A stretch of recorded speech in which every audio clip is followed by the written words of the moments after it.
Over the past 3 decades, hundreds of towns in Mexico have become dependent on dollars sent back by relatives in the U.S. But now, the future looks uncertain.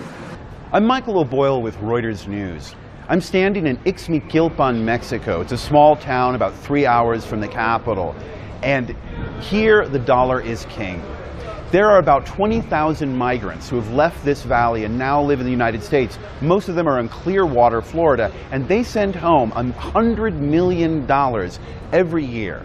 This money is a crucial part of the economy, and if U.S. President-elect Donald Trump makes good on his campaign promises to block these remittances or begin to deport undocumented migrants out of the United States, the locals here fear their economy could be crushed and that crime could rise.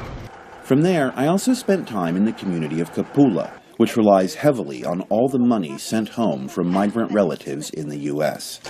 Monica Arroyo here is helping prepare this food. Her daughter lives in the United States, and she needs the money that her daughter sends home in order to be able to pay for food, to pay for clothing, to help support her aged mother.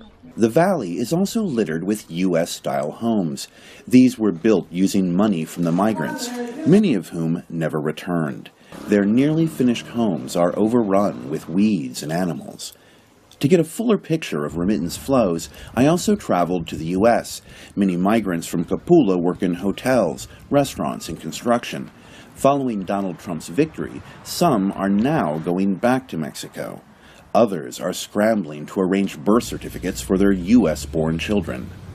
I'm standing in Clearwater, Florida, on Drew Street. It is sort of a heart of the Mexican community here. There are dozens of Latino-owned businesses along this street and in the area. Now, many of the migrants who live here are undocumented. I've spoken to families who are saving their money in case they need to flee mass deportation raids.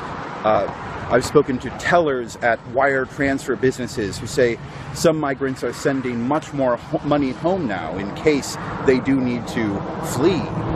Since winning, Trump has softened his tone, saying he would focus on deportations of illegal immigrants with criminal records. But his threats from the campaign trail are still ringing in the ears of Mexicans on both sides of the border.